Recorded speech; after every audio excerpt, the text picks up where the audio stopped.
놀라우신 하나님의 은혜와 사랑이 아니고서는 살아갈 수 없는 저희들을 주의 말씀으로 깜짝 놀라 자다가 깨어나게 하셨사오니 감사합니다. 우리들의 영혼을 이와 같이 사랑하신 하나님께서 이 오전 시간에 이르기까지도 주의 사랑하는 성도들을 몇몇 이렇게 불러놓으시고 주의 말씀 함께 듣게 하시니 감사합니다. 육신은 좀 피곤하나 우리의 영혼 더 맑아질 수 있는 귀한 은혜의 시간으로 채워주시옵소서. 예수님의 이름으로 기도합니다. 아멘. 자, 요한계시록 1장 말씀드린 대로 12절부터 20절까지 1장을 끝내겠습니다. 그럼 다음 수업부터 이제 2장, 소위 그 7개 교회에 대한 이야기로 들어가는 거겠네요. 자, 요한이 지금 계속해서 환상을 보는 그런 상황이거든요. 자, 보시겠습니다. 이런 말로 시작하네. 몸을 돌이켜 나에게 말하는 음성을 알아보려고 돌이킬 때 7 금촛대를 보았다라는데, 이건 이제 몸을 돌이켜서 이제 어떤 음성을 알아보려고 보려고 했는데 음성은 안 보이고요. 음성은 보일 수가 없잖아요. 음성은 듣는 거니까 다른 걸 보여주죠. 그러니까 음성을 대신하는 역할이 있다는 거예요. 음성은 항상 하나님의 말씀이라는 건 여러분들 다 아시잖아요.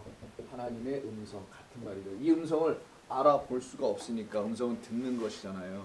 그러니까 보여주는 것이 있어요. 그게 뭐냐면 7 촛대라는데 7 등잔대입니다.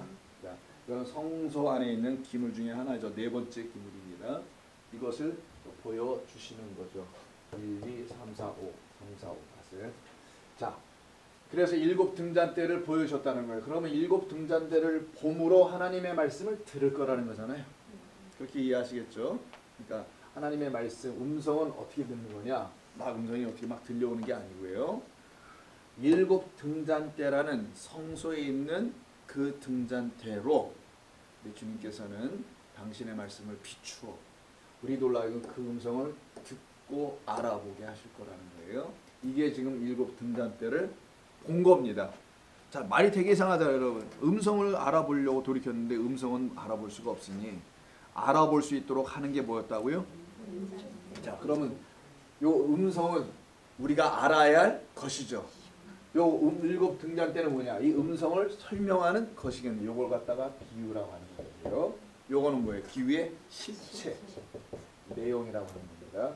7 등잔대는 다 비유. 그러니까 성전에 있는 모든 건 다 어떤 실체를, 하나님이라는 실체를 드러내는, 말씀이라는 음성이라는 실체를 드러내는 비유들이에요. 비유들. 이거 설명서죠. 이 설명서를 여러분이 알아듣고 이해하시면 되는 거예요. 그래서 요한이 보았을 때 음성을 들으려고 돌아와 봤는데 사실 음성은 안 보이고 이게 보여야 되는 게 맞는 거예요. 성전을 보더라는 거예요. 성전 안에 있는 기구 하나하나가 다 말씀을 상징하는 것들이니까 보는 겁니다. 그래서 이게 보는 게 단순히 보는 게 아니고요. 그래서 이가 몸을 돌이켰다라고 하잖아요. 지금 돌이켰다. 몸을 돌이켜서 이렇게 봤다. 막 여러분 이렇게 귀 이렇게 돌이켜 보시면 뒤에 뭐 사람이나 보이지만 다른 게 안 보이잖아요. 그러니까 물리적인 몸을 이렇게 물리적으로 돌이켰다라는 의미로 이해할 수도 있겠지만은 이건 뭐 그렇게 돌이켜야지 이게 보여지는 거 아니잖아요. 수만 번을 돌이켜봤자 뭐 뒤에 있는 분 이상한 분밖에 덜 보이겠어요.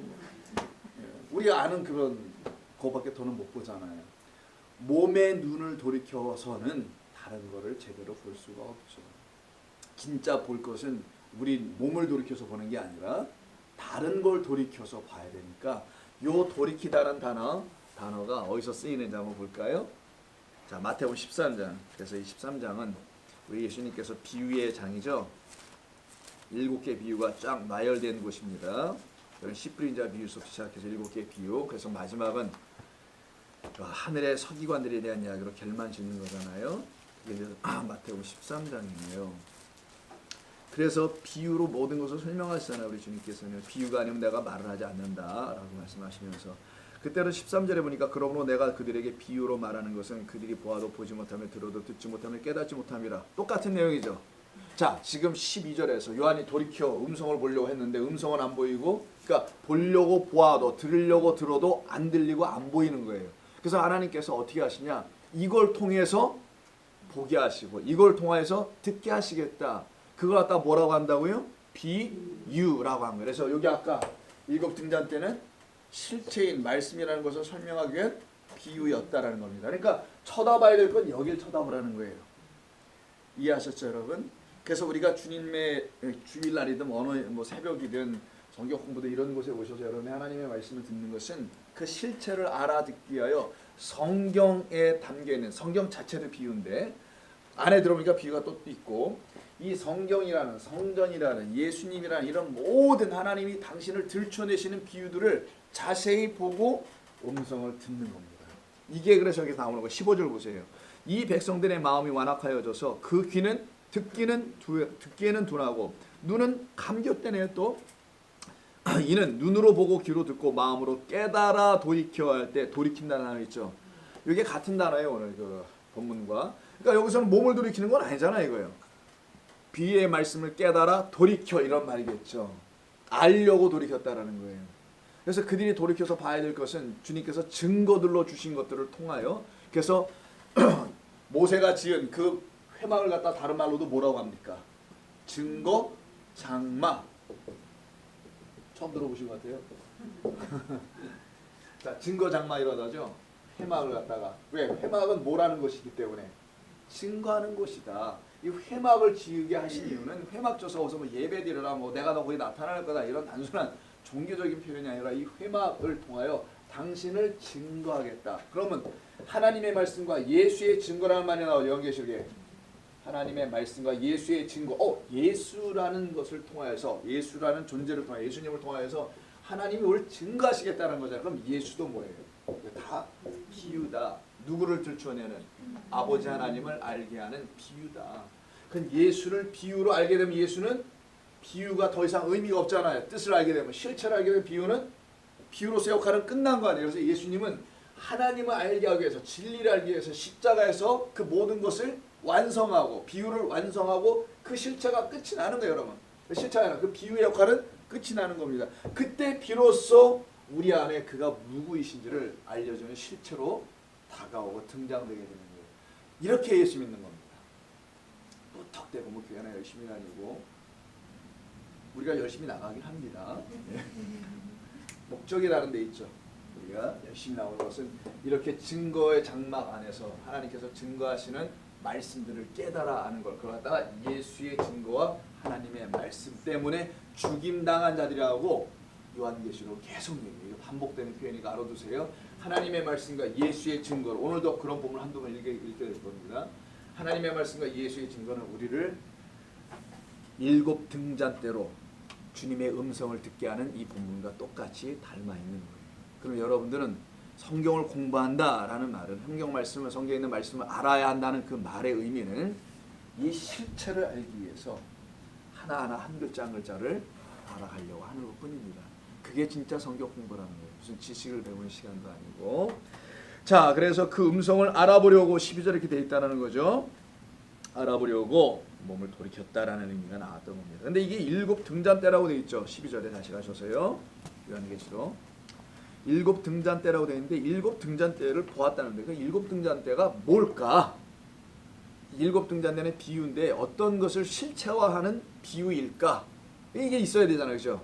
얘가 비유라면서 7 등잔대는 하나님의 음성을 들려주는 7 등잔대. 얘가 막 소리를 내나 보죠. 그러면 그 음성이니까 이런 역할 할 거라는 거잖아요. 역할을.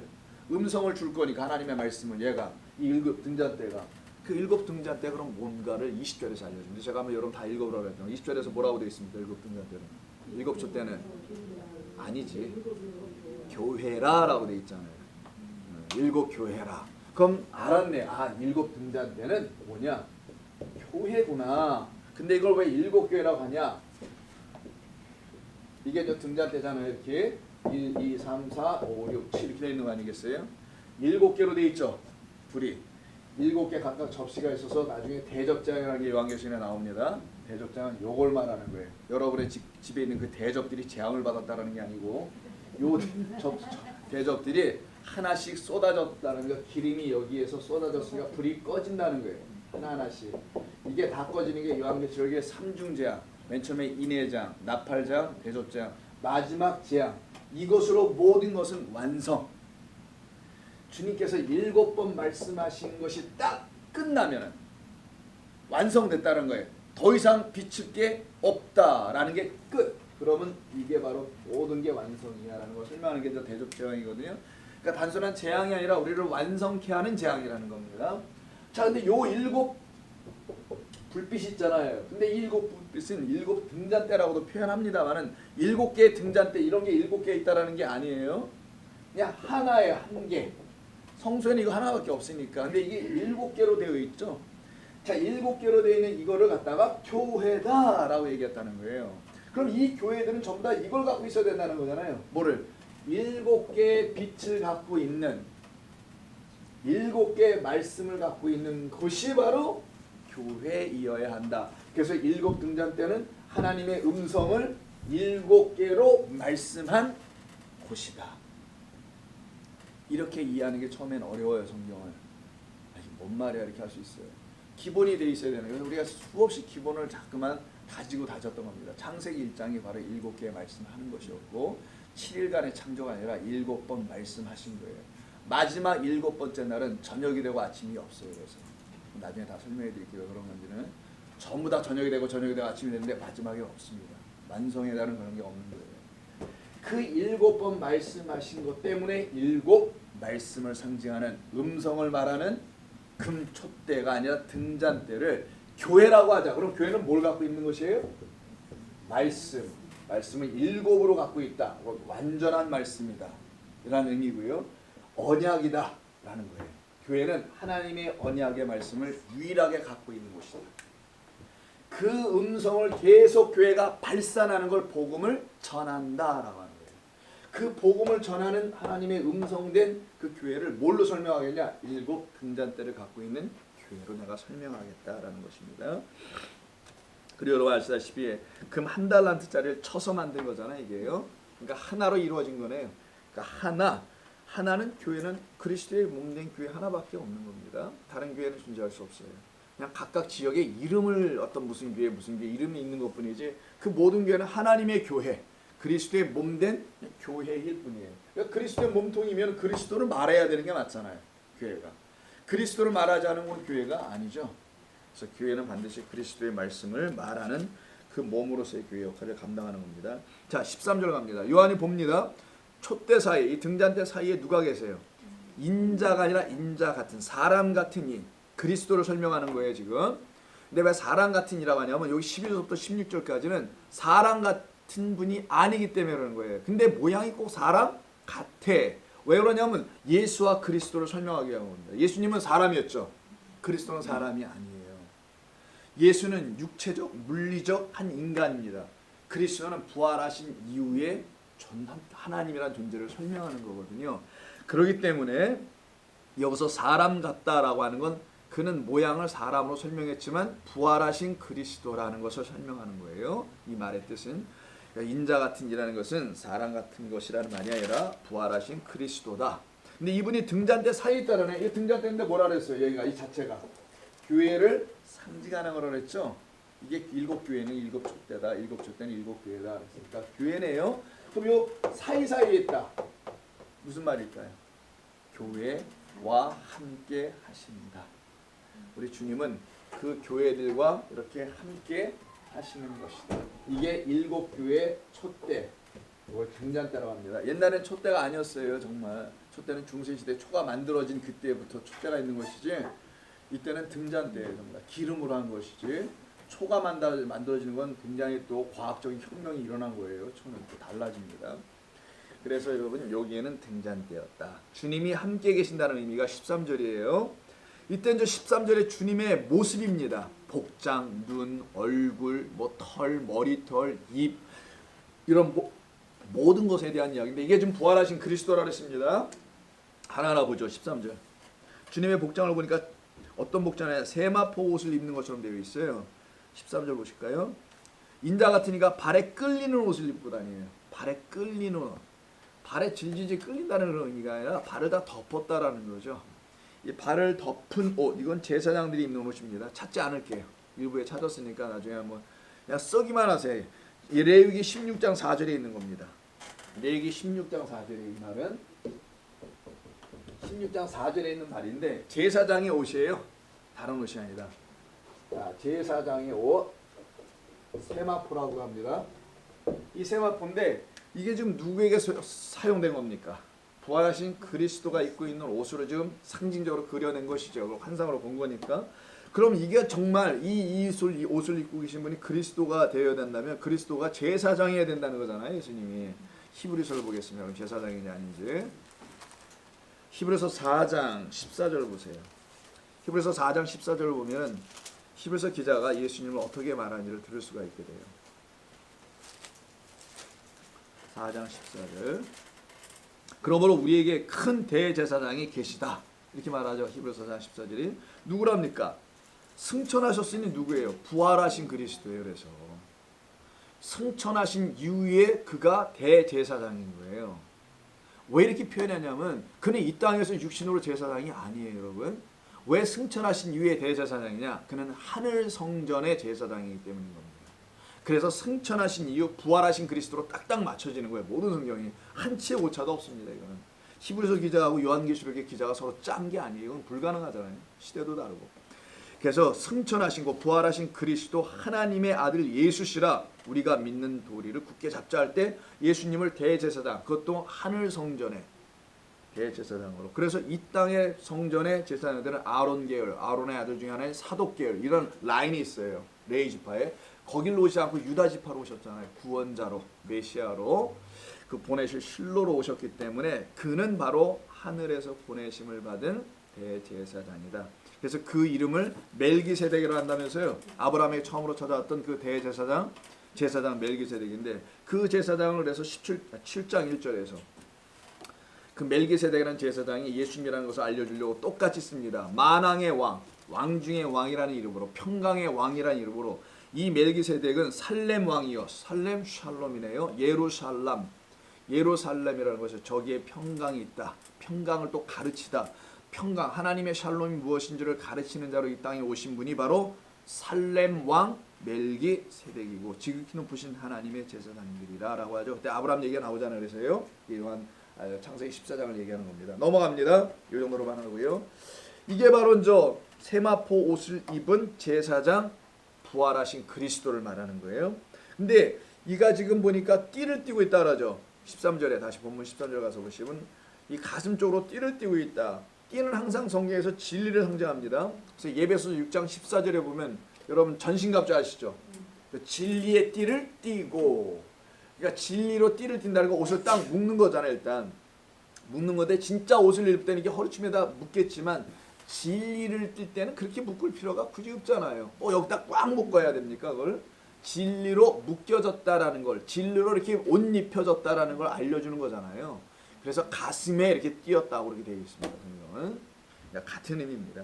그래서 다니엘서 10장 5절 한번 봅니다. 여러분 다니엘 이렇게 펴놓으세요. 뭐 주버릇 하나 껴나왔다가 다니엘서 자주 할 겁니다. 다니엘서 10장 5절. 10장 5절. 자, 다니엘서 10장 5절입니다. 1250페이지에 다니엘서 10장 5절.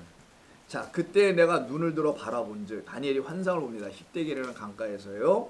본즉 한 사람이 세마포 입을 입었는데, 여기 사람 같은 이에요. 여기도 입었는데 허리에 우바스 순금띠를 띠었더라라는 말이 나와요. 이게 다니엘서. 다니엘서에서 다니엘이 본 환상의 그 인자 같은 분, 사람 같은 이가 바로 그리스도, 부활한 그리스도, 하늘 성소에 있으신 그 그리스도를 보는 거거든요. 그걸 지금 그려내고 있는 본문입니다.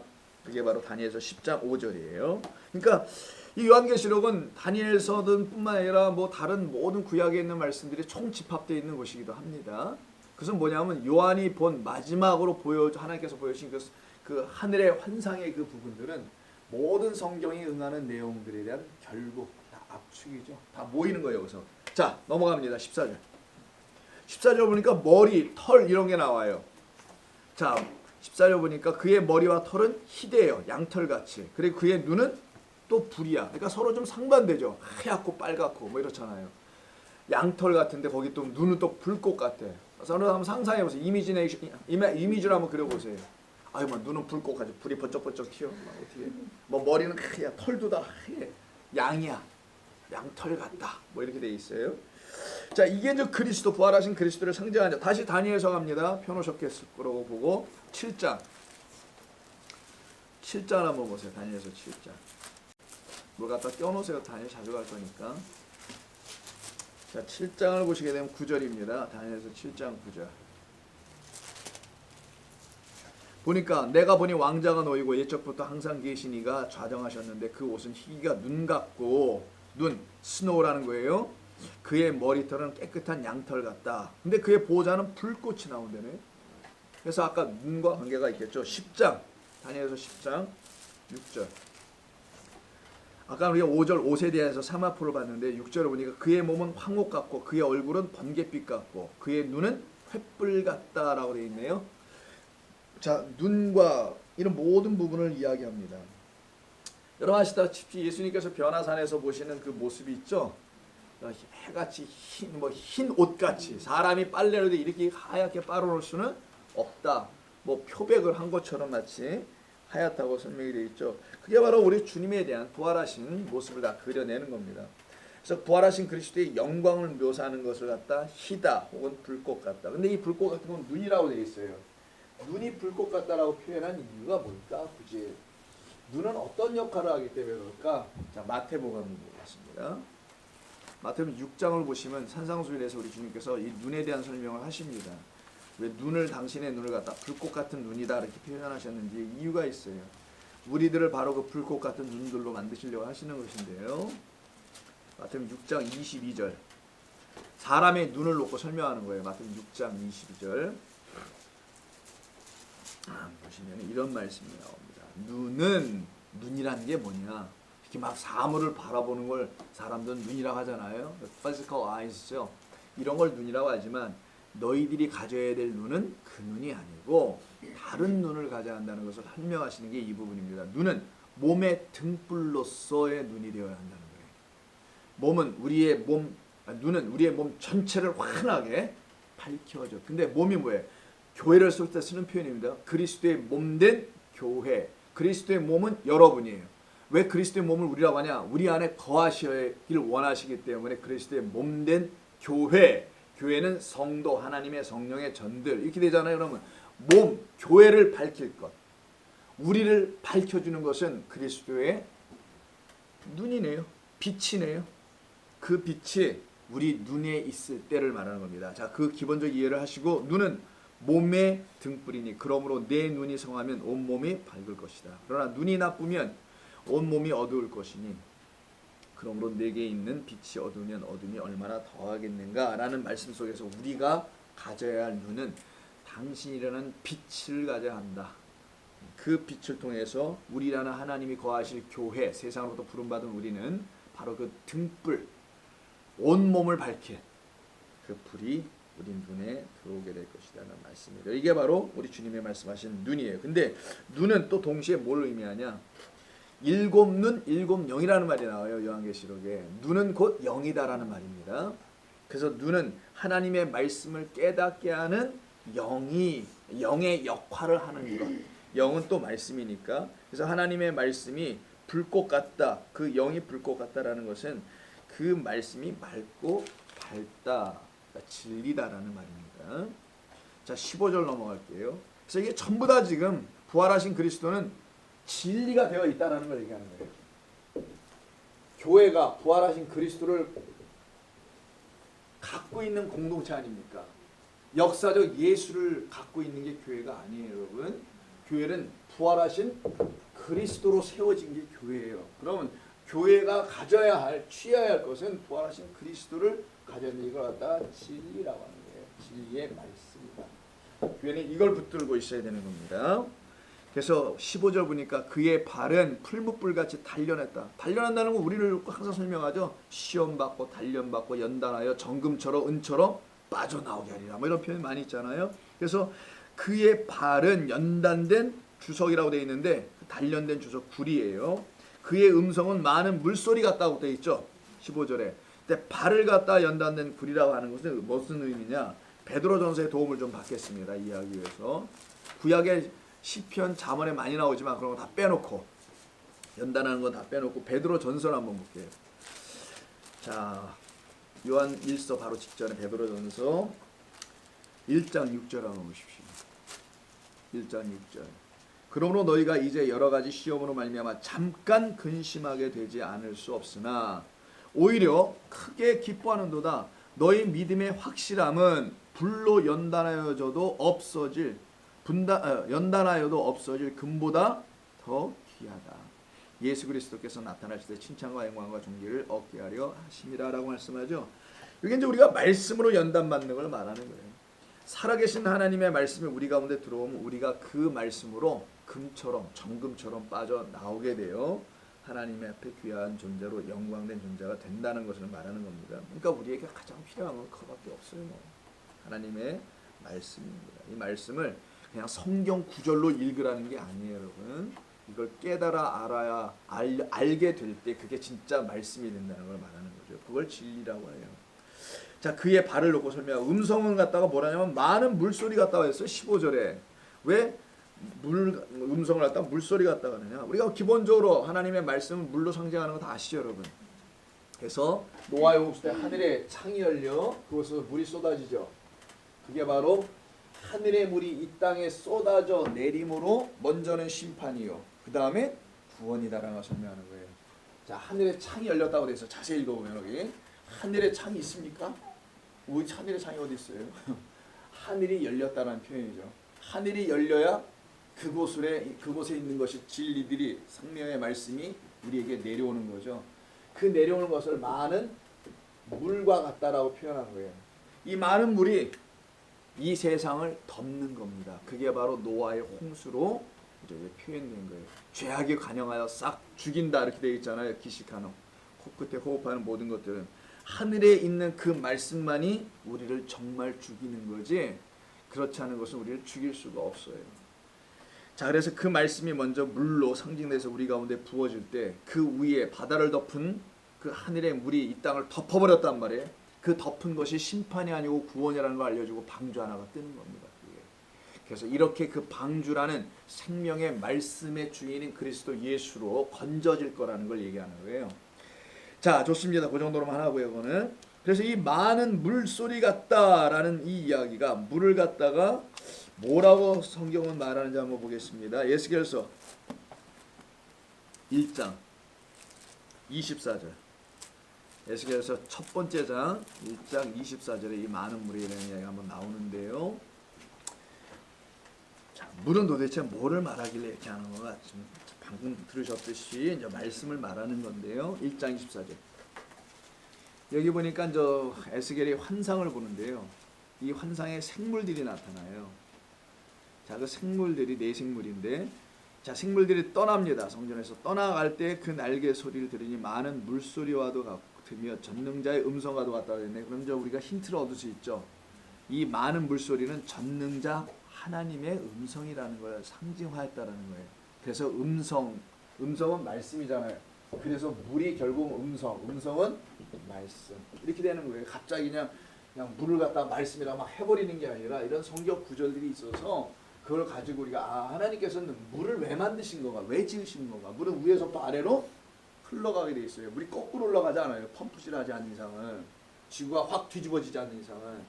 그래서 물은 반드시 위에, 뒤집어져도 위에서도 아래로 흐를 겁니다.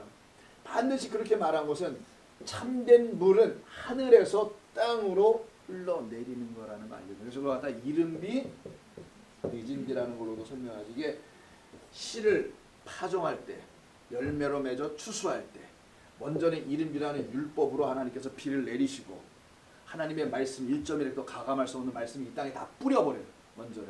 그리고 그 말씀을 이른비라고, 늦은비는 그리스도라는 은혜와 진리가 이 땅에 오셔서 이 이른비로 뿌려진 이 땅을 자라나게 하는 거예요. 그래서 추수하는 겁니다. 이게 추수할 것은 많은데 뭐가 없다?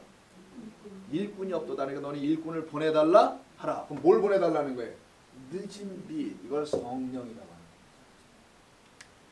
거예요. 무슨 일꾼들 많이 보내서 사역자를 뭐 세워주세요. 우리 교회는 없어요. 아예.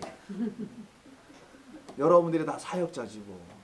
무슨 전도사님, 무슨 목사님 이런 분들이 뭐 사역자입니까? 아니죠. 우리 모두가 그냥 서로에게 사역자 되실 줄 나매시오. 저도 이렇게 할 줄 아는 사람이에요. 안 해서 그렇지. 우리 아버지의 스타일은 그랬어. 그러진 않았고. 자, 좋습니다. 이해하셨죠? 그러면은 물이라는 게 도대체 뭔지. 근데 이게 많은 물이 앞으로 물이 이왕이면 많아야지. 그렇죠? 우린 쪼잔하게 몇 방울 그런 거 갖고 물이 가지 않습니다. 그냥 물이 콸콸콸콸 수도꼭지를 탁 틀으면 콸콸콸콸 쏟아져야지 물 같지. 그냥 물이 막 쩔쩔쩔쩔 흐르면 아우 쪼잔해. 그런 의미라기보다는 많다라는 것은 하나님의 말씀이 물이라니까 하나님의 말씀의 풍성함을 말하는 거예요. The fullness of God's word 이런 말을 표현했는데 하나님의 말씀의 풍성함. 그 물은 넘칠 것이요. 우리에게 넘쳐난다는 것이죠. 그래서 물을 탁 마시면 우리가 해갈될 때까지 먹어야지 물이 끝나잖아요. 마시는 게. 물을 여러분 마실 때 보면 조금 마시는 분도 있고 많이 마시는 분도 있잖아요. 그건 뭐예요? 자기 나름대로의 기준에서 해갈이 다 됐다는 거 아니니까 물 조금 마신다고 뭐라 그러지 말고 물을 많이 마신다고도 또 뭐라 그러지 마세요. 물을 낭비하니 애끼니 이런 얘기 아니에요. 그가 해갈됐다라는 거야. 목마름이 해갈된 거예요. 그래서 물을 마심으로 해갈이 이루어지 끝날 때까지 그 물을 마셔야 돼. 그래서 수가성 여인에게 야 너희가 지금 하나님의 선물을 너에게 줄 자가 누군지를 알면은 그 목마름을 멈추게 할 하나님의 선물이 뭔지 알면은 내게 그 물을 달라고 구했을 것이다 라고 말씀하잖아요. 그 물로 오신 분이 하늘에서 이 땅에 온 인자다라고 하는 거예요. 그러니까 인자 그리스도라고 하죠. 인자하신 그리스도가 아니고 환상 가운데서 이미 이 땅에 보내지기로 하신 인자 같은 하늘 성소의 제사장으로 계셨던 그래서 어린 양이며 동시에 제사장인 그분이 이 땅에 오실 거라는 것을 인자가 땅으로 왔다. 하늘에서 온 자가 아니면 하늘로 갈 자가 없느니라. 그래서 인자는 그곳으로 너희들을 데려가기 위해서 반드시 장대에 매달린다는 게 요한복음 3장 14절 이 말이 나오는 거잖아요. 그걸 인자라고 하는 거예요. 자 봅니다. 그래서 이 많은 물은 자 성전에서 흘러나오는 물이기도 해요. 자 계시록 14장을 보겠습니다. 그 정도로 이해하시고요. 많은 물은 계시록 14장에 한번 이 많은 물의 실조 누구냐 이 많은 물이 정말 물이냐 그런 물이냐 아니면 뭐냐 물은 말씀이라고 했으니까 말씀은 또 누굽니까? 성도들 교회들 이게 말씀이잖아요. 교회를 7등자 때 말씀이라고 설명한 거니까 교회는 여러분들도 말씀드리잖아요. 그래서 말씀들을 설명하는 요한계시록 14장이 14만 4천이죠. 자, 또 내가 보니 1절 어린 양이 시온산에 섰고 그와 함께 14만 4천이 서 있는데 지파마다 12,000씩이네요. 이건 또 숫자가 아니라 그랬죠. 1000과 122의 합성인데 12,000이라는 것은 그것은 하나님의 천된 자들 존재 상태를 말하는 거예요. 숫자가 아닙니다. 12,000명이 아니에요. 12,000이 된 존재들 이걸 얘기하는 거예요. 1000과 122 120은 14, 14를 곱한 겁니다. 성전의 사이즈예요. 딱 측량하니까 144 12 곱하기 12가 딱 나온 거란 말이에요. 12는 아들의 숫자네요. 12는 뭐에 쓰이는 것이냐 12 플러스 12 하면 24 장로가 되는 거고 12를 곱해버리면은 24 장로가 아니라 144가 돼요. 그것은 성막이 아니라 거시기 있잖아요. 거시기 언약궤 말씀을 가운데 딱 갖고 있는 걸 언약궤 그 가운데에 말씀을 놓고 좌우 사방으로다가 12를 딱 레이지파 사람으로 호위하게 하고 그 사방 밖을 동서남북으로 세지파시 12를 놓게 했단 말이에요. 이게 여호와의 군대라고 하죠. 이들이 광야를 지날 때 요 모양으로 계속 진군해 나가는 겁니다. 이걸 여러분 출애굽한 사람들 출애굽은 어디서 이루어져요? 뭐 거기서 이루어지는 게 아니라 십자가에서 이루어지는 게 출애굽이라고 했죠. 진짜 출애굽은 십자가에서 완전한 영적 출애굽 사망하고 죽고 살아나오는 거란 말이에요. 그 출애굽이 이루어진 사람들에게 나타나는 거죠. 그걸 14만 4천이라고 하는 거예요. 요번 기회에 한번 잠시 나중에 14장 가면 또 하겠지만 14만 4천의 의미가 뭔지를 어떤 사람들이 말하는 거 숫자 모으는 게 아니란 말이에요. 자 그대로 다 하니까 14만 4천이 되는 거죠. 12,000씩 해가지고 자 근데 여기서 그 다음을 읽어야지. 근데 이들 보니까 14만 4천에겐 이런 공통점이 있더라는 거예요. 그들의 이마에 어린 양의 이름과 아버지의 이름은 말씀입니다. 쉔이라는 이 단어가 히브리어가 분석된 물 이런 말이거든요. 이건 씹다야. 여러분이 사람을 이렇게 씹다 이런 게 있잖아요. 그때도 씹죠.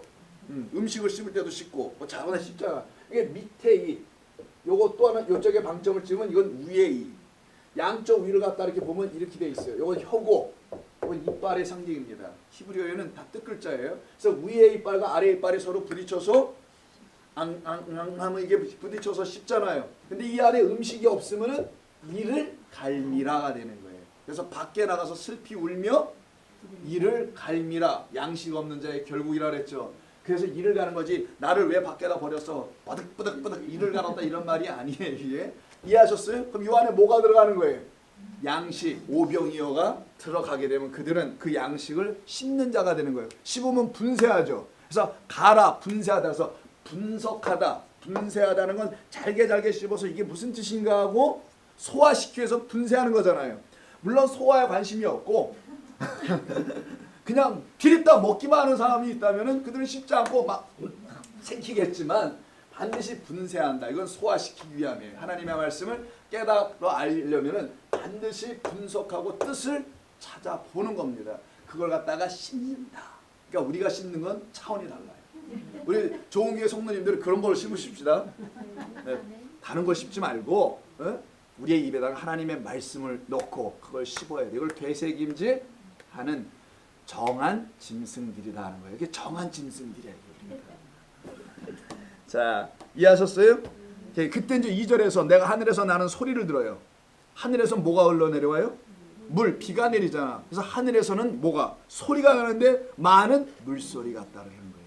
그럼 성경에 딱딱 맞춰서 우리가 알려줘야 아주 쉽게 하늘에서 물이 내려와. 그걸 비라고 해요. 비가 없으면 우리가 살 수가 없어요. 그래서 비가 내리듯이 물이 내려와서 지금 말씀이 내려와서 우리를 살려내는 거네요. 그 말이 이제 14장에 나오고 19장에 가서 보시면 또 있어요. 19장 6절 어린 양의 혼인잔치죠. 혼인잔치에 들어간 이 신부들 뭐라고 9절에서 얘기했죠. 먼저 9절 볼까. 천사가 내게 말하기를 기록하라. 이 어린 양의 혼인잔치에 청함을 받은 자들 성도입니다. 그리스도의 신부인 교회예요. 복이 있도다 하고 또 내게 말하되 이들은 하나님의 참되신 말씀들이다. 이 어린 양들은 죄송합니다. 신부들은 어린 양의 신부를 갖다 하나님의 말씀들이다. 이것이 아니고 이들이라고 붙이라고 했죠. 이들은 하나님의 참되신 진리의 말씀들이 된 자들이다. 이런 얘기하는 거네요. 그때 6절에서 어떻게 이렇게 이들이 진리의 말씀이 됐을까? 또 내가 들으니 허다한 무리의 음성. 이 신부들이 된 사람들 있죠. 하늘에 있는 그 성도들을 말합니다. 이들이 어떤 소리를 내요. 음성을 내요. 음성은 신부니까, 그리스도의 신부니까 그리스도와 같은 말을 할 거 아니에요. 남편과 신랑과. 그래서 그들의 음성도 하나님의 음성을 내겠죠. 그래서 많은 물소리와도 같다 이렇게 쓴 거예요. 성도와 교회가 내놓을 수 있는 말은 그 말밖에 없어야 된다는 거예요. 그러니까 우리가 이렇게 바뀌어가고 있나요? 지금 우리 교회가? 네. 힘들고 어렵지만 이 일을 우리가 하는 겁니다. 징그럽지만 어떻게 징그럽다는 표현은 다른 말이 아니라 좀 힘들다 뭐 이런 의미에서 약간 하는 거예요. 이게 왜 징그러워? 좋은 일이지. 그래서 많은 물소리와도 같다. 이해하셨죠? 성도들을 말한다. 그들이 많다. 허다한 증인들이 구름처럼 많다라고 히브리서 12장 2절에 나오죠. 구름은 물이잖아요. 사실 물 분자가 위에 떠 있으면 그게 구름이고 걔들이 내려오면은 또 물과 비고 같은 거란 말이에요. 자, 그래서 구름으로도 물로도 성도를 설명하는 겁니다. 자, 16절 다시 가겠습니다. 1장 16절 보니까 그의 오른손은 진리를 말하죠. 의로운 손, 의의 손, 벤야민, 이게 오른손이죠. 자, 의의 손, 오른손. 자, 11번째 야곱의 아들이 12번째 마지막 아들이 의의 손, 오른손이죠. 즉 주님을 말할 때 쓰는 거죠. 진리를 붙잡고 있는 주님의 손에 있는 일곱 뼈. 일곱 뼈는 20절에서 뭐라 그랬어요? 일곱 교회의 사자들이다. 그래서 2장 1절 잠깐 볼까요? 예배소 교회의 사자에게 편지한다죠. 요 사자가 바로 일곱 교회 각각의 사자들. 이 사자가 라이언이 아닌 거 다 아시잖아요. 그 사자가 어디냐? 1장 3절에 이 예언의 말씀을 읽는 자예요. 예언은 진리를 담은 말씀입니다. 무슨 예언 점치는 말씀이 아니고요. 이 예언의 말씀이 있다. 아나기노스카라 했죠. 아나 위의 것을 읽어낸다 이런 말이에요. 땅의 것으로 읽는 게 아니라 하나님의 말씀, 이 문자, 우리가 알고 있는 문자로 주셨긴 했지만 이거는 위의 뜻을 담은 하나님의 말씀으로 읽어내는 자가 그 교회의 사자다. 그 교회의 앙겔로스, 천사다. 말라크 하나님의 말씀을 감당하는 자다. 그들에게 나는 말씀을 어떻게 하겠다는 거예요. 편지가 아니라 말씀을 써서 보내겠다. 그리스도가 편지니까 너희는 그리스도의 뭐라? 편지라 이렇게 돼 있잖아요. 서신서에. 그러니까 그 편지로 즉 그리스도의 그 말씀을 각 사자에게 갖다 준다는 거예요. 그럼 그 사자들은 그 말씀 목회자가 됐든 뭐 성도 누가 됐든 말씀을 전하는 자가 되겠죠. 그래서 그 한 사람이 읽어주고 나머지는 듣고 마음에 기록한다가 1장 3절이었지 않습니까? 그런 일은 어디서 일어나는 거냐? 교회에서 반드시 일어나야 된다는 거예요. 그러니까 교회는 말씀을 전한 자가 말씀이 안 돼 있으면 안 될 거고 말씀을 듣는 자들도 말씀이 되어 가야 되는 것이고요. 근데 말씀도 안 돼 있고 말씀 되어 가는 것도 관심이 없고 그냥 오늘도 국수가 너무 맛있어. 잔치국수였어. 뭐 이런 얘기나 하고 한다거나 뭐 양념을 어떻게 하는 거야? 그거 좀 알려줘. 뭐 이런 얘기나 하고 한다고 하면은 그 얘기도 있어야겠지만 그런 레시피를 받으러 오는 게 아니라 우리의 영혼을 살려내는 하나님의 말씀을 들어오는 거죠. 자 넘어갑니다. 그래서 16절에서 그의 오른손에 별이 있더네요. 진리의 말씀에 붙잡힌 자들이다라는 거예요. 오른손에 별이 있다는 건. 왜 별이라고 합니까? 이 별들은 하늘에 떠 있잖아요. 낮에는 별이 보여요? 물론 반짝 맞으면 별이 보인다고 하는 말이 있어요. 따시기를 맞았다 하면 벌이 번쩍했다. 벌이라는 별이 아유 벌하고 별 막 헷갈립니다. 별이 반짝했다라는 말이 있죠. 자 그런 말도 있지만 별은 반드시 밤에 보이는 거예요. 흑암 가운데 비치는 거죠. 이 어두운 흑암의 세상을 표현할 때 쓰는 거를 별이다라는 것으로 알려주려고. 그럼 별은 누군가? 1차적 그 별은 광명체, 빛을 처음으로 발산해주는 광명체라는 별이 있잖아요. 큰 광명체 이렇게 돼 있지 않습니까? 어디서 나오는 말이에요? 창세기 1장 14절에 큰 광명체, 그 다음에 작은 광명체. 이걸 갖다가 태양이다, 얘는 달이다 해서. 자 여러분 한 분의 날일자를 어떻게 쓰죠? 날일자 어떻게 쓰죠? 그걸 모르겠어요. 근데 달월자를 이렇게 쓰죠. 이 둘이 있으면 뭐라고 하죠? 밝을 명 이렇게 쓰죠. 그래서 남명애라는 분이 있어요. 남명애. 우리 어머니 이름입니다. 요자를 쓰는데 자 사랑의 빛을 비추다라는 뜻이에요. 아이고 그냥 그런 이름이에요. 제가 해석한 겁니다. 자 이게 밝을 명자죠. 앞에 뭐가 먼저 시작해요? 자 우리 여러분 이렇게 먼저 쓰지 않죠? 아무리 우리가 한문을 모른다 하더라도 이렇게 쓰지 않습니다. 왼쪽에서 오른쪽으로 쓰게 돼서 한문은요. 모든 글자를. 그래서 요게 먼저 들어오고 얘가 해예요. 해. 얘가 해를 누가 지금 끌어안고 있는 거예요. 이렇게 달이. 즉 해는 뭐냐? 빛을 주는 근원자고 얘는 빛을 받아야 할 자. 그래서 큰 광명체는 저 떠있는 태양을 말하는 게 아니라 빛을 주는 자 그리스도 하나님을 말하는 거고 이 빛을 받을 자 누구냐? 우리지 뭐. 예, 발광하고요. 우리는 그 빛을 받아서 발광하는 겁니다. 그때부터. 알아들었나 봐. 그걸 발산한다고 하죠. 마음껏 발광하며 발산하는. 그래서 발광체인 그리스도, 빛으로 이 땅에 오신 분에게 생명의 빛을 받게 되면 빛이 어둠에 비쳤는데 어둠이 깨닫지 못한 적이 있었어요. 옛날에는. 근데 어둠이 이게 다 깨달아서 빛이 됐잖아요. 이거 갖다가 하늘에 뭐다? 별들이다. 왜 별이었었냐? 어둠 속에 반짝반짝반짝. 그러니까 아브라함에게 약속해주잖아. 너는 하늘의 별들처럼 내 자손들을 이렇게 창대하게 만들까. 그 자손은 믿음의 자손 아니에요. 약속에 근거하여 믿음의 백성들은 하늘의 별처럼, 바다에는 모래처럼 이렇게 돼 있죠. 그 바다의 모래를 하늘의 별들로 바꾸는 겁니다. 바다의 모래 계속 있으면 안 돼요. 자, 그래서요 여기 오른손의 별 그랬고 그의 입에서 또 뭐가 나오는데 16절에 보니까 무시무시한 게 나오네요. 입에서 검이 나와. 영화 같은 영화 보니까 검이 확확 날아가는데 그것도 무협지 같은 거예요. 이 그런 건가 이게? 그 입에서는 근데 검이 나가는데 그것도 한 날이 아니라 양날이에요. 한 날의 칼들은 집에서 쓰는 부엌 칼들입니다. 집에 부엌 칼들은 양날은 없어요. 다쳐요. 한 날만 있어야지, 그죠? 근데 양날은 어디다 쓰냐? 양쪽으로 다 써야 할 때 쓰겠죠. 양쪽에 날이 썼다는 건 양쪽에 쓸 이유가 있는 거 아니겠어요? 한쪽에 쓰면 한쪽에만 이유가 있듯이. 그래서 양날에 검이 나오는데 그의 얼굴은 또 해같이 힘께 비칩니다. 자, 먼저 7별은 7개의 사자라고 했으니까 우리가 이해했고요. 그 입에서 나오는 좌우에 날선 검이 있었다라는 거예요. 이 검이 도대체 뭐냐? 이사야 49장인데 안 읽을 거예요. 이사야 49장 2절에 있습니다. 이 유사한 말씀이 거길 근거해서 지금 일단 이해해 볼 수 있고요. 자, 예배서 6장 17절 한번 볼게요. 예배소는 가깝잖아 우리. 예배소 6장 17절. 갈라디아서 다음에 예배소 6장, 빌립보서 전 6장 14절. 자, 전신갑주죠. 우리가 너무나 잘 알고 있는 전신갑주입니다. 근데 이 내용을 잘 알아야 되죠. 이 내용을 17절에 보시면 구원의 투구와 성령의 검이라고 되어 있네요.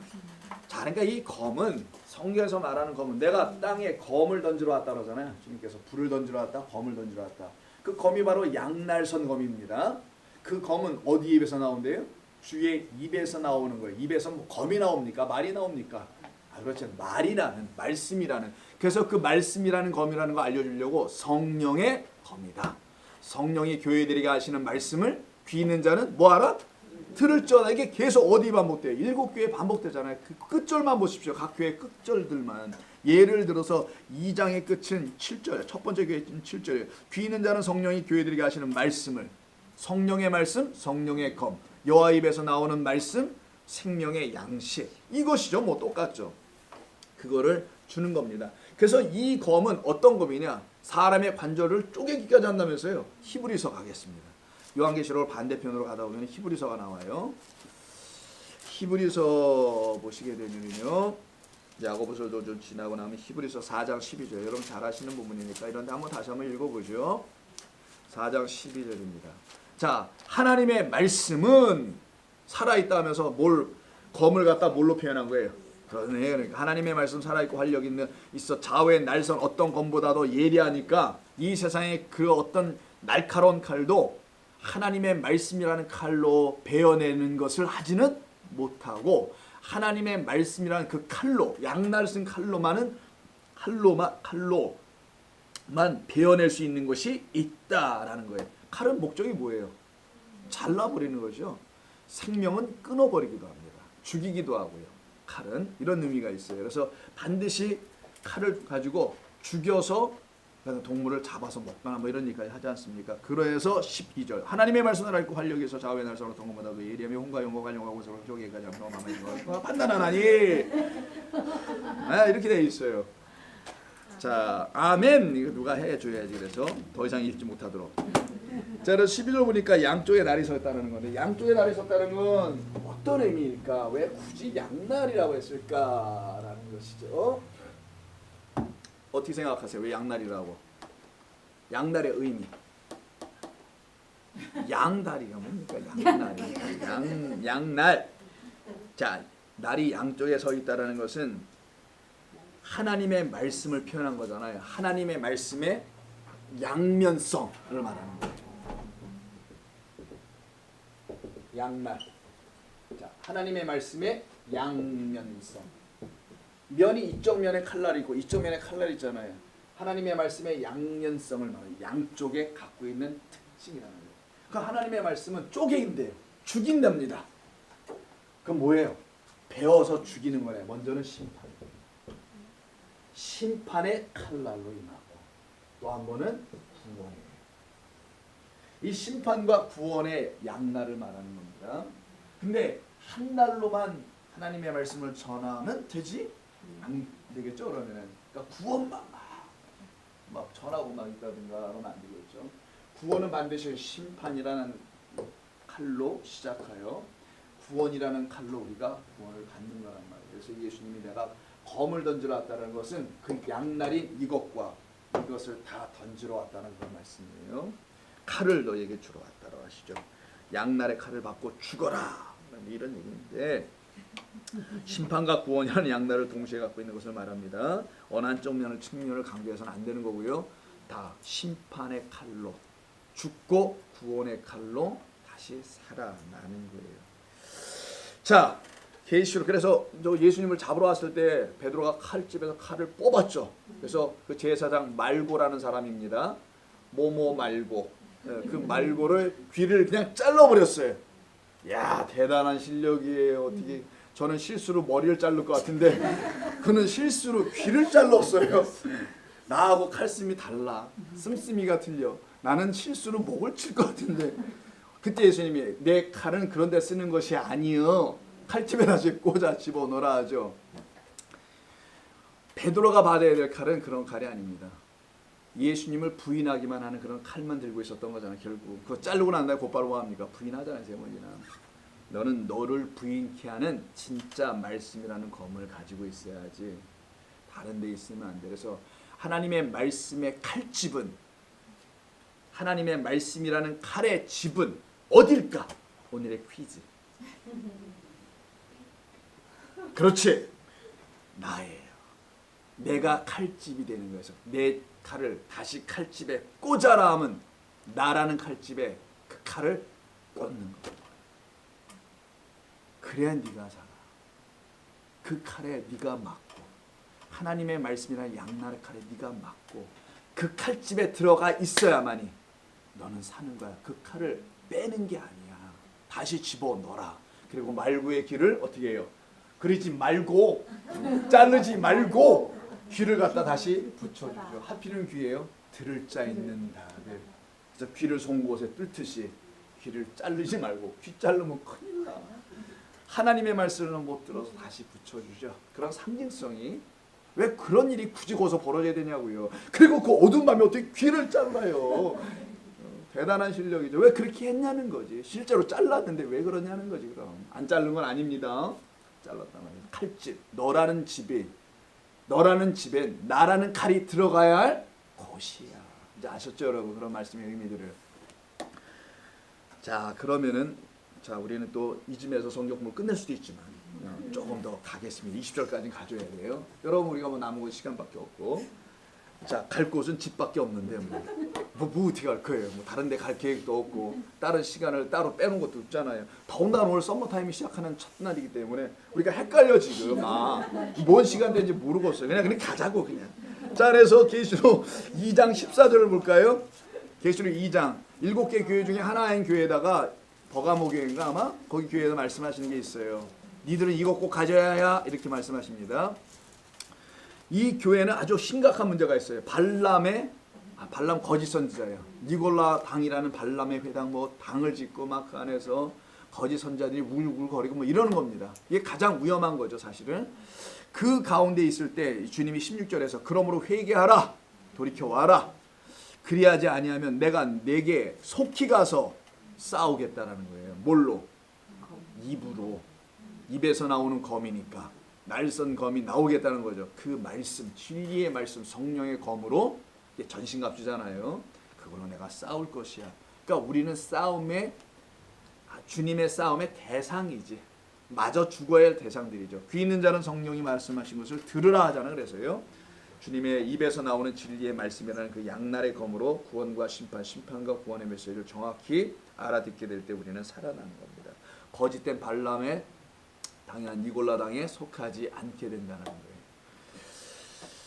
그렇죠. 니들이나 골라야 니골라는 누구예요? 나중에 다 보게 될 거예요.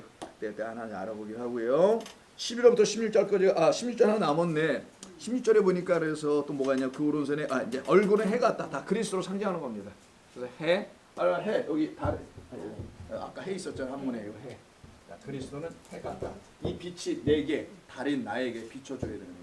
그래서 하나님이 신기하게 만들었죠. 이 사람 사는 이 땅에다는 이걸 그대로 다 설명하시려고 진리를 그 빛이 비춰주는 거고 다른 그 빛을 이렇게 끌어안는 거예요. 그래서 빛이 처음 빛을 때리고 요만 초승 떨쳐나다가 점점 더 어떻게 해요? 근데 때로는 어떤 일이 벌어지지? 하늘에 먹구름 안 보일 때도 있어. 먹구름이 가시면 다시 어느 날 이만큼 자랐어. 아직은 완전치 못해. 점점 완전하면은 딱 한 달 딱 차면은 이게 30이다라고 하죠. 한 달이 딱 차면 보름이 됩니다. 그래서 예수님께서 30세부터 시작하셨나 봐요. 말씀 완성하시려고. 제사장들의 나이가 30대부터 시작해서 50에 끝나는 겁니다. 자, 다음 넘어가서 그래서 해는 그런 의미니까 12절부터 16절 정리합니다. 무슨 말이냐? 다 부활하신 그리스도 말씀.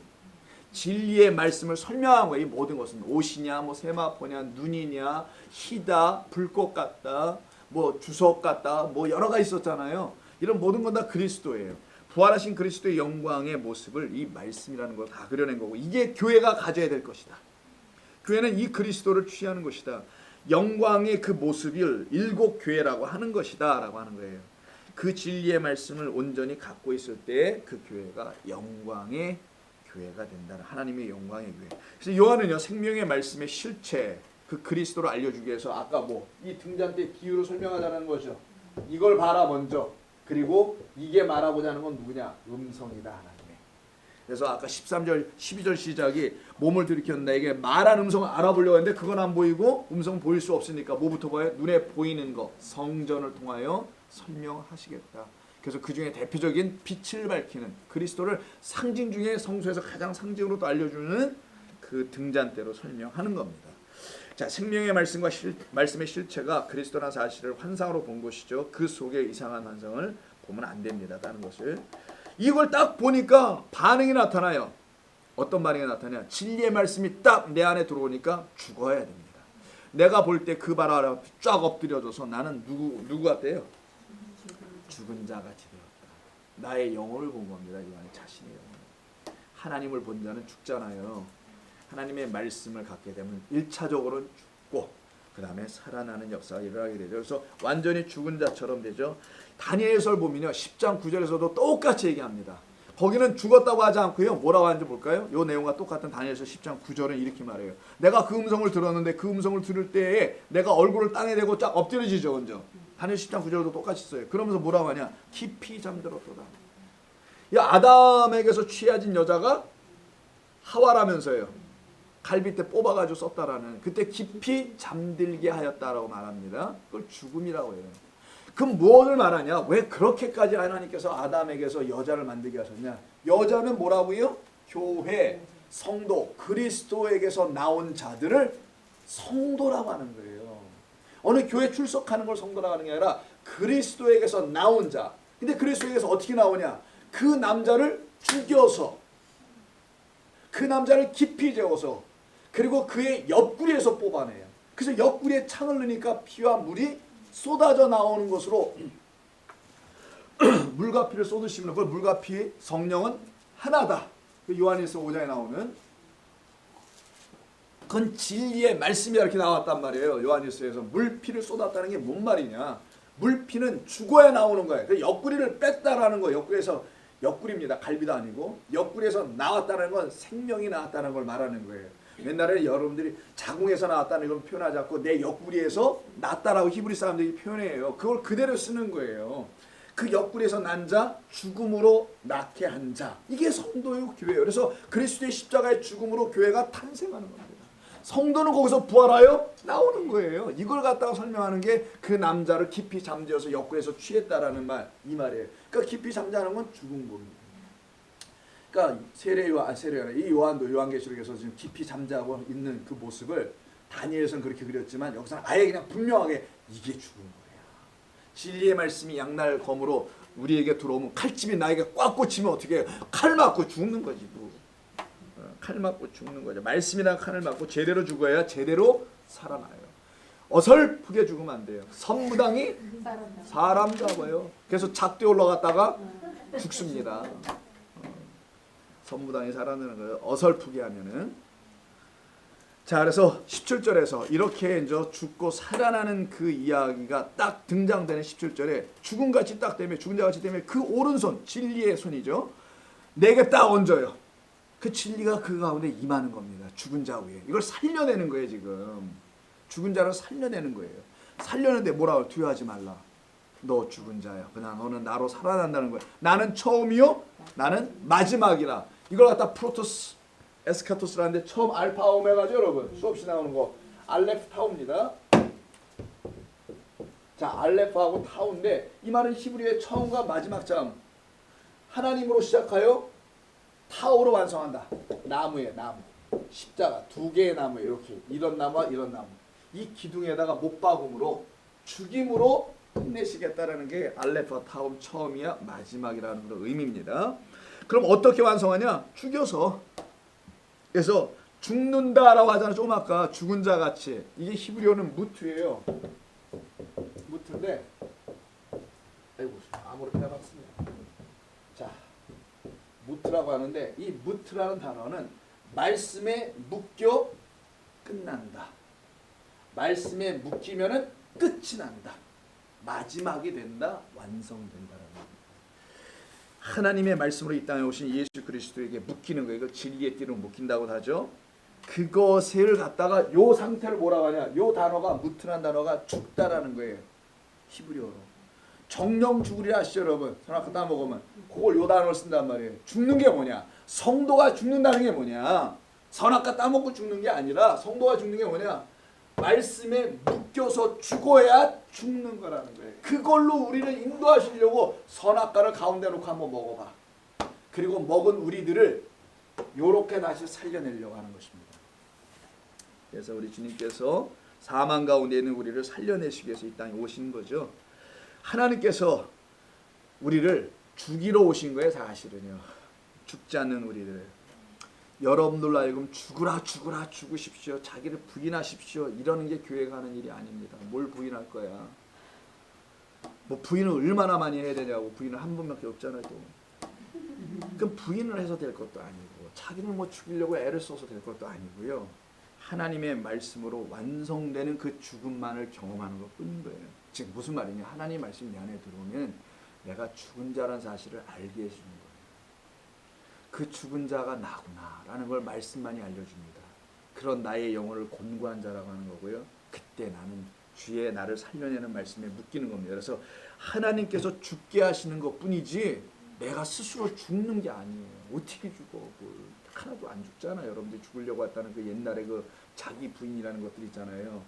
자, 뭐 부인하는 거 이런 것은 안 되고 하지도 마시고요. 되지도 않아요. 또 실수로 하게 되면은요, 골치 아파져요. 일단 한번 사람이 사고를 치잖아요. 어떻게 했다고 했으니 계속 자기를 부인한 모습을 보여줘야 돼. 이것처럼 지옥이 없어요.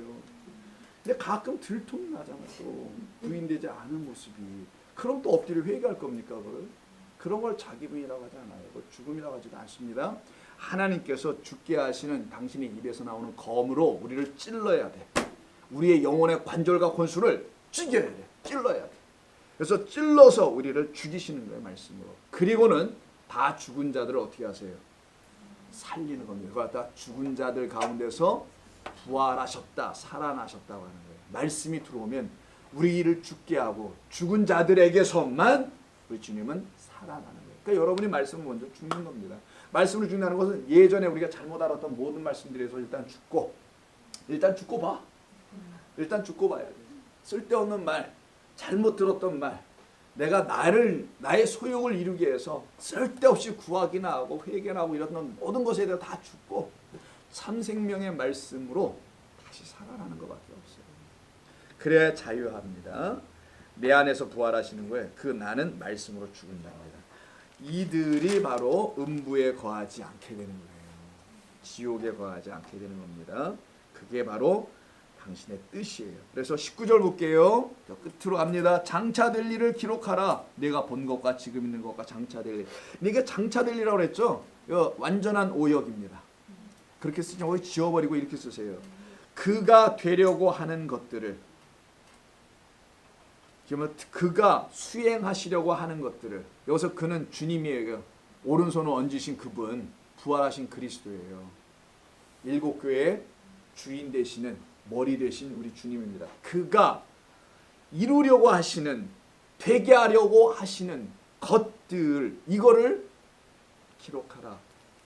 그래서 요한이 반모섬에 있는 게 아니라 뭐라 그랬어요? 지난 시간에 반모섬에서 되었다고 한 거잖아요. 주님의 말씀이 된 거예요. 예수의 증거가 된 겁니다. 그래서 반모섬이 그에게는 축복입니다. 그래서 여러분의 삶에 하나님을 알게 하는 연약함들이나 죄악이라든가 부족함이라든가 환난이라든가 곤고함 있죠. 이게 복이에요. 사실은 따지고 보면은. 근데 우리는 그게 복인지 모르고 이걸 좀 제거해 주세요. 야, 내가 너 그거 제거하면 너는 나를 찾을 이유가 없게 되고 나를 알 수가 없어. 내가 그냥 내둘게. 좀 참어. 이러시는 거예요, 여러분. 그러니까 그런 거 기도하지 마세요. 하나님, 이런 걸로 실족만 하지 않게 해주세요. 그리고 깨닫게 해주세요. 당신은 진리이십니다. 당신은 은혜와 자비이십니다. 나를 이 곤고함 속에서 반드시 일으키실 하나님이십니다. 이렇게 기도하는 겁니다. 그래서 그 되어질 게 뭐냐? 수양하시려고 하는 게 뭐냐? 그 밑에 20절에 나오는 비밀입니다. 비밀. 그래서 이 비밀은 비위에 담아 놓으셨다. 아까 마태복음 13절에 우리 읽었죠. 모든 것은 비밀이요. 비밀. 비밀은 하나님의 뜻이에요. 하나님의 뜻은 그리스도입니다. 그리스도라는 비밀을 각 교회에다가 주시려고 한 거예요. 예수라는 그분을 주시는 게 아니라 그가 십자가에 죽으셔 그리스도가 된 그 비밀의 이야기를, 복음의 이야기를 우리를 연약하게 점점 만들어 놓고는 다시 살려내는 이야기를. 우리가 우리 주 1부, 2부 설교가 좀 달랐는데, 다른 게 같은 건데 좀 다르게 했는데 다 들어보시고요. 우리를 그리스도의 그 비밀이 뭔지를 알게 해주시려고 우리를 연약하게 만드는 건 매일. 그 가운데 가야지만 이런 역사가 나옵니다. 칼을 받으시오. 뭐 사극 같다. 왕의 칼을 받으시오. 사약을 받던 칼을 받던 주님이 내려주신 검을 받는 겁니다. 그때 여러분들은 그 말씀이 여러분들을 막 그냥 난도질하는 게 아니라 그 말씀이 여러분들 잘 이끄실 거예요. 여러분 그렇게 다 우리 살아납시다. 살아났고요. 점점 살아난 놀라운 은혜가 우리 좋은 교회 7 등잔 때 된 그 교회인 여러분 한 사람 한 사람에게 그 놀라운 일들이, 그 비밀이 다 풀려지기를 주의 이름으로 축원합니다. 하나님 고맙습니다. 이 시간까지도 몸은 다 고난지경에 있지만 주의 말씀으로 우리의 영혼은 깨어났습니다. 부활하였습니다. 둘째 사망에 들어가지 않은 천년왕국의 백성들이 되었습니다. 주께서 그렇게 인도하셨사오니 감사드립니다.